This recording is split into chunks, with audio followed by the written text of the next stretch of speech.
What's going on, you guys? My name's Ty Knots and welcome to Top 5 Unknowns, 5 more hitchhiking stories.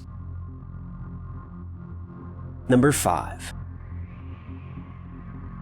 In the late 1970s, my uncle was studying medicine at the University of Chicago. After a morning class, he decided he would hitchhike back home to Lincoln Park on the north side instead of paying for a taxi. A man drove up in a Plymouth Satellite and offered my uncle a ride.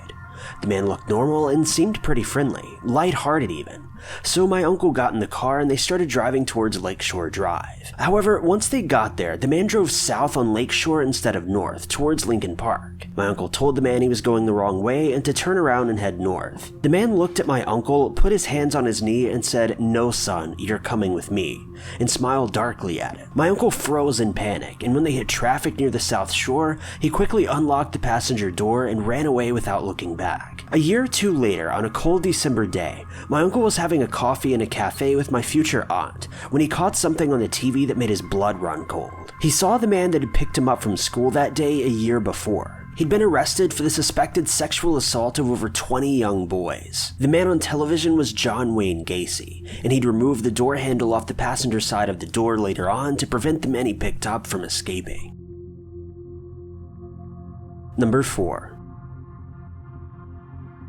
In South Africa, we have a lot of hijackings, and for a while, the favored method to stop a car was to play dead in the road. Of course, it didn't take long for people to figure out that stopping to help people on the road was a bad idea, and that's where my friend joins in. On his way home from work one night, he sees a body in the road about a mile from his house. He quickly realized what was up and decided to just drive up on the curb and go around the body without stopping. Well, he got home about 2 minutes later, ran inside, and called the police.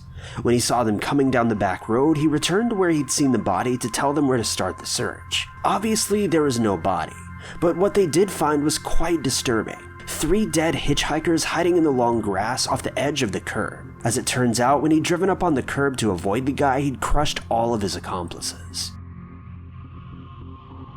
Number 3. My dad drives in Texas a lot, but there's a specific part of a road that he always avoids. I'm not sure what road it is, but he says it's in the middle of the Native American land. Well, one night as he was driving through, he kept seeing shadows running along the side of his trailer. Every once in a while, he would also hear a loud bang, as if someone was slapping on the side of the trailer. He decided to stop and see if a tire had blown because that was the only thing that could have been making that type of noise. So he gets out and he does his normal walk around, but as he's turning the corner, he heard a laugh and a shadow take off running down the road. Needless to say, he nearly crapped his pants, jumped back in the truck, and didn't stop until daylight. He claims that just about 15 miles later, he saw a skinwalker in the road, a common creature found in Native American folklore, just standing there with its arms crossed. Number 2. It was 2001, and my friend and I were 17 and driving back home from a late movie to my house one night.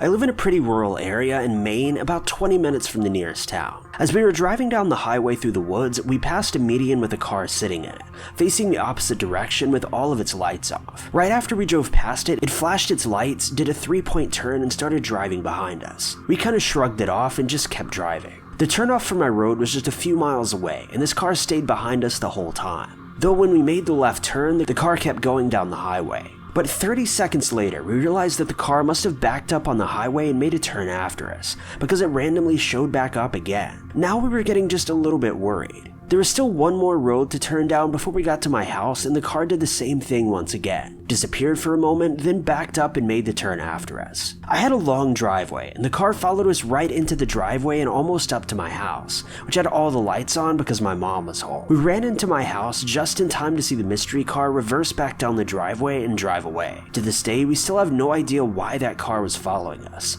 if they thought we were someone else or if they actually had bad intentions and only changed their mind when they saw that all my house lights were on. Since we only ever saw the front of the car, we didn't get a license plate or really any description other than blue car. I just hope we never see them again.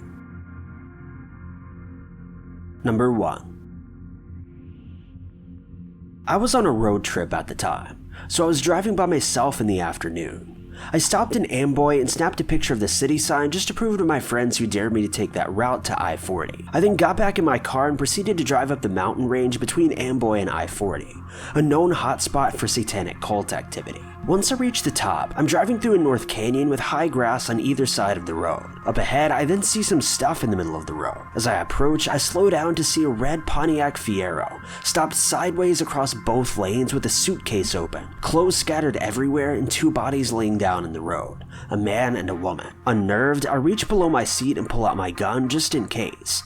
I knew something wasn't right and the whole thing just appeared to be staged. So I scanned the road and I saw a line that I could drive. Past the guy in the road on his left, swerved to the right side of the woman behind the Fiero, and I'd be on the other side. I dropped into first gear, punched it, and drove the line that I'd planned. So I passed the back of the Fiero without hitting it or either of the bodies in the road. I continued for a couple hundred feet and slowed down so I could breathe and let my heart rate slow. As I looked up in my rearview mirror, I saw that the two bodies had gotten up to their knees, and 20 or so people emerged from the tall grass on either side of the road by the car and the bodies. At that moment, my right foot smashed the gas pedal to the floor and didn't let up until I had to slow down for the I-40 on-ramp. I'll never know what would have happened if I'd gotten out of the car to check on these bodies or stopped my car a little bit closer to them. Somehow, I don't think it would have been good. Sometimes real life can be scarier than a movie.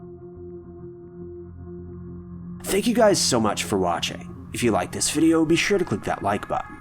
Also, don't forget to subscribe and click that notification bell to keep updated with our videos.